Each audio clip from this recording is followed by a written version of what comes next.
جاتے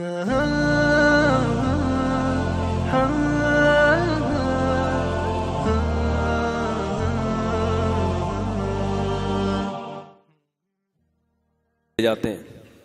اب حضرت مولانا طاری جمیل صاحب اللہ تعالیٰ ان کی عمر میں خوب برکت دے، ان کے بارے میں مجھے علم ہوا کہ بہت ساری طوائفیں ہیں جن میں وہ تبلیغ کرتے ہیں، بہت ساری طوائفوں میں جن کو وہ سیدھے راستے پر اللہ تعالیٰ ان کے ہاتھ، ان کے ذریعے اللہ تعالیٰ ان طوائفوں کو سیدھے راستے پر لائے ہیں. لیکن وہ ایک چیز کا رونا روتے ہیں، وہ فرماتے ہیں کہ بھائی اگر زکاتیں لوگ نکالنا شروع کر دیں، لوگ صدقات و خیرات شروع کر دیں، تو یہ جو معاشرے کی خواتین ہیں ان کی کفالت کا انتظام ہو جائے گا اور یہ جسم فروشی پر مجبور نہیں ہوں گی. میں ان کی خاک کے برابر بھی نہیں ہوں، لیکن میں ایک بات عرض کرتا ہوں، وہ بھی ایک بات، یہ بھی بات ٹھیک ہے، لیکن میں ایک بات سب کے سامنے عرض کرتا ہوں کہ اصل حل یہ نہیں ہے. اصل حل وہی ہے جو ہم چیخ چیخ کے پاگل ہو گئے ہیں. اصل حل یہ کہ بھائی ان کی شادیاں کیوں نہیں ہو رہی؟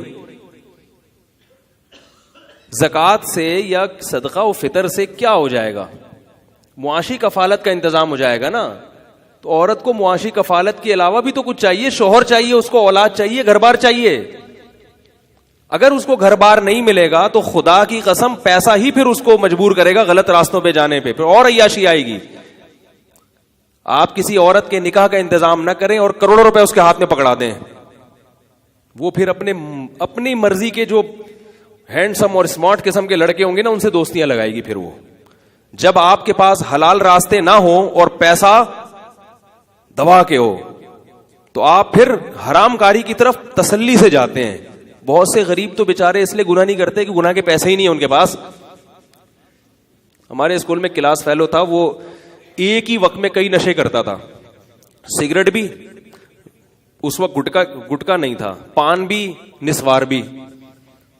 ایک ہی وقت میں نا تینوں چیزیں ساتھ ساتھ چل رہی ہوتی تھی، گٹکا بھی، نسوار بھی اور سگریٹ بھی، پان بھی، یہ سب چیزیں، گٹکا نہیں پان بھی، یہ سب چیزیں چل رہی ہوتی تھی. تو ایک دن کیا ہوا، صرف سگریٹ پہ آ گیا. ہم نے اس سے پوچھا یار آج کل گٹکے اور وہ پان اور نسوار نہیں چل رہا. کہتا ہے یار ابا کی طرف سے جیب خرچی ملتی نہیں ہے. کہہ رہے ہیں یار تین چیزیں جتنی محدود، غریب آدمی لڑکا تھا، کہہ رہے ہیں یار اتنی محدود جیب خرچی ابا دیتے ہیں کہ اس میں ابا کو نہیں پتا تھا کہ یہ ڈرامے کر رہا ہے. ابا تو سمجھ رہے تھے وہاں سے کچھ سموسے لے کے کھا لیتا ہوگا، لیکن ابا اس کے کھاتے پیتے تھے، اچھی فیملی تھی. لیکن ابا جو ہے نا ناپ تول کے خرچہ دیتے تھے کہ بھائی بچہ بگڑ نہ جائے کہیں. تو ان کو تو یہ نہیں پتا تھا کہ یہ سگریٹیں پی رہا ہے وہاں بیٹھ کے. تو وہ بیچارہ نسوار اور پان اس نے چھوڑ دیے. کیوں؟ پیسے نہیں ہیں. تو بہت سے لوگ تو گناہ سے اس لیے بچتے ہیں کہ پیسے نہیں ہیں. اگر آپ کے پاس حلال راستے بند ہو جائیں اور پیسہ بہت آ جائے تو میں نے اپنی زندگی میں دیکھا ہے شریف اچھے لوگوں کو بگڑتے ہوئے. تو میں جب یہ بات کرتا ہوں کہ بھائی ان طوائفوں کی شادی ہونی چاہیے، اور میں یہ بھی کہتا ہوں کہ بھائی جو مشائخ ہیں وہ اپنے مریدوں کو گن پوائنٹ پہ کیوں نہیں شادی کروا دیتے. ایسے مشائخ بھی ہیں کہ مرید ان کے ایک اشارے پہ گردن کٹوانے کے لیے تیار ہیں. آج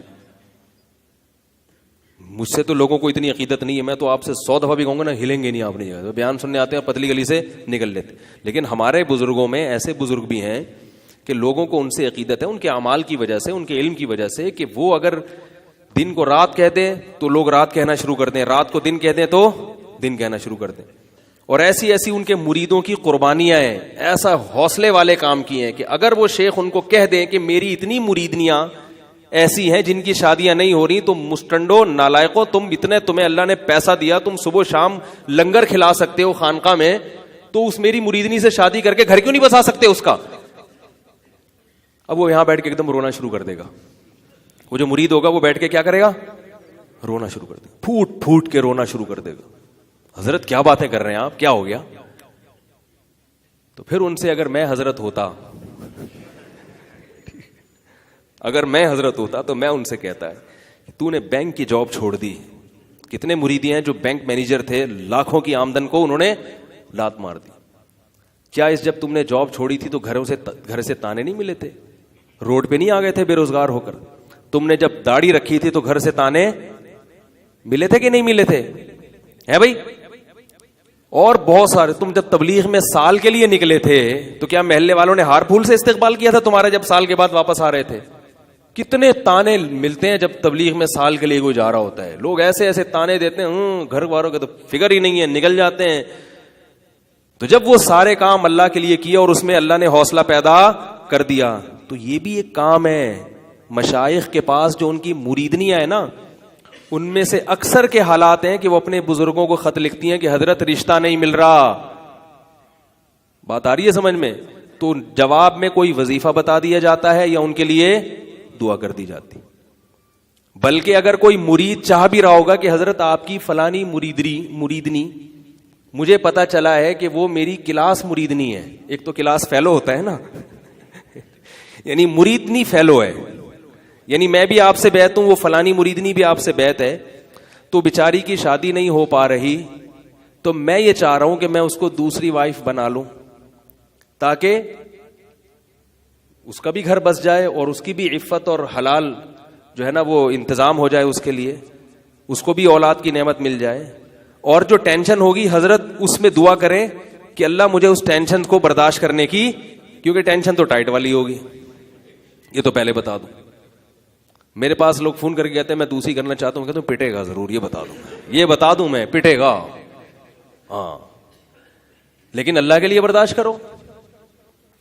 تو اگر یوں کر دیا جائے حساب کتاب, ایسا سسٹم آ جائے, تو وہ مرید یہ کہے کہ حضرت آپ کی مریدنی ہے, مجبور ہے, اور یقیناً نہیں بھی ہے تو حضرت مجھے بتا دیں, ہوں گی, مجھے رپورٹ ملی ہے کہ ہیں. دیکھیں حضرت سچی بات بتانا, اس میں رپورٹ ملی ہے کہ ایسی مریدنیاں ہیں جو آپ کو خط لکھتی ہیں کہ انتظام نہیں ہو رہا, والدین خط لکھتے ہیں کہ بیٹی کی شادی کا انتظام نہیں ہو رہا, تو حضرت آپ بات چلائیں, ہم سب یہاں پر بیٹھے ہوئے ہیں اور لنگر صبح شام ہم خانقاہ میں کھلا رہے ہیں, تو ہمیں اللہ نے اتنی طاقت دی ہے کہ ان مریدوں کو کھلانے کے بجائے اس مسلمان عورت کو کھلا دیں, کیونکہ بیوی کو کھلانے کا جتنا ثواب ہے وہ خانقاہ میں مریدوں کو کھلانے کا اتنا. بھائی صحیح حدیث ہے, افضل الصدقۃ ما تجعل فی امرأتک, سب سے بہتر صدقہ وہ ہے جو اپنی بیوی کو تم کھلاتے ہو. تو میں چاہتا ہوں کہ خانقاہ بھی چلتی رہے گی انشاءاللہ, اس کے بھی دیگیں آئیں گی, مرید کھائیں گے, لیکن اگر وہ ہو جائے تو زیادہ اچھا ہے. تو شیخ جواب میں کیا کہیں گے, تمہیں وہ پتہ کیسے چلا کہ تم نے کہیں بد نظری تو نہیں کر لی؟ تمہیں کیسے, تم یہاں خانقاہ میں اس لیے آتے ہو کہ لڑکیوں کو معاذ اللہ تاڑنے کے لیے آتے ہو؟ تو یہ سوالات شروع ہو جاتے ہیں, وہ کیس کی نوعیت کیا ہو جاتی ہے, چینج ہو جاتی ہے. کیسے تمہیں خیال آیا؟ تو پھر وہ بہت ٹینشن کا کام ہے, بہت. اللہ کے بندو, اس کے لیے دوسری شادی ٹینشن کا کام ہے, تو اس کے لیے شوہر کے بغیر زندگی گزارنا ٹینشن کا کام نہیں ہے. اس کی ٹینشن نظر آ رہی ہے, اس کی ٹینشن نظر نہیں آ رہی. کیا کریں یار, کیسے سمجھائیں؟ اب یہ کامن سینس کی باتیں ہیں, جب یہ یوٹیوب پہ میرے کلپ جاتے ہیں تو وہ دھڑا دھڑ فائرنگ ہوتی ہے, پھر پورے میزائل داغے جا رہے ہوتے ہیں. اب اس کا تو کام ہی یہی ہے شادیوں پہ. میں اپنی شادیوں پہ تھوڑی آ رہا ہوں. اگر میں ہر وقت یہاں بیٹھ کے کہتا نا میری شادی کرا دو, میری شادی کرا دو ہر ہفتے, پھر آپ کہتے ہیں یار یہ پاگل ہو گیا, اس کا دماغ خراب ہو گیا, اس کے دماغ میں ایک ہی چیز گھس گئی ہے. میں تو آپ سے کہہ رہا ہوں, آپ لوگوں کے کرنے کا کہہ رہا ہوں. جس کے دماغ میں شادیاں گھس گئی ہوتی ہے نا, وہ اپنی فکر میں لگا رہتا ہے 24 گھنٹے, وہ دوسروں کی نہیں کرتا. میں تو آپ لوگوں سے کہہ رہا ہوں, خانقاہوں میں کہہ رہا ہوں, نالائق ہو کے بھی میں ایک بات کر رہا ہوں کہ بھائی اس کا رواج ڈالیں تاکہ ان طوائفوں کو ٹھکانہ نصیب ہو. مجھے یاد ہے آج سے 10 سال پہلے ایک شخص آیا, کسی عالم سے ان کا تعلق تھا, انہوں نے کہا کہ 4-5 طوائفیں ہیں جنہوں نے توبہ کر کے زنا کو چھوڑ دیا ہے, اور مجھے کہنے لگے کہ وہ نکاح کے لیے تیار ہیں, کوئی بھی شریف آدمی ملے نکاح کے لیے تیار ہیں, مگر چراغ لے کے تلاش کر رہے ہیں, کوئی نکاح کے لیے تیار ہی نہیں.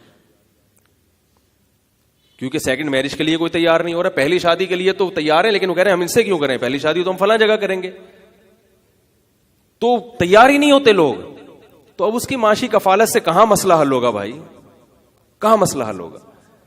تو یہ بات خوب یاد رکھیں, جو آدمی اپنے طور پر نماز روزے عبادت میں لگا ہے وہ لوگوں کو برا بولتے کیوں نہیں لگتا وہ ہے جو معاشرے کی نفس پہ ہاتھ رکھے گا, وہ کہے گا یہ معاشرے میں یہ غلط ہو رہا ہے, یہ غلط ہو رہا ہے, یہ غلط ہو رہا ہے, وہ بولے گا. جب تک زندہ ہوں میں شادیوں پہ بیان کرتا رہوں گا, یہ بتا دوں آپ کو میں, کہ آپ یہ سمجھیں کہ میں آپ سے متاثر ہو کے چھوڑ دوں گا, ایسا نہیں ہے. اور اس میں مجھے شہوت پرستی کے تانے نہ دیا کرو. لوگ کہتے ہیں اس کے دماغ میں یہی بسا ہوا ہے. اگر میں اپنے لیے کر رہا ہوتا نا کہ ہر دفعہ مل رہے بھائی میرے لیے کوئی رشتہ بتا دینا, بھائی میرے لیے کوئی رشتہ بتا دینا, بھائی مجھے میری کرا دو اللہ کے, تو پھر آپ کہہ سکتے تھے کہ اس کے دماغ میں یہ اپنے فائدے کے لیے. میں نے کبھی بھی ایک دفعہ نہیں کہا. میں تو آپ لوگوں کو کہہ رہا ہوں, آپ لوگوں کو, میں تو ان لوگوں کو کہہ رہا ہوں جن کے, ان حضرات کو کہہ رہا ہوں جن کی مریدنیاں ہیں, جن کے والدین پریشان ہیں کہ بیٹیاں بوڑھی ہو رہی ہیں. تو یہ تو حکومت تھوڑی کرے گی,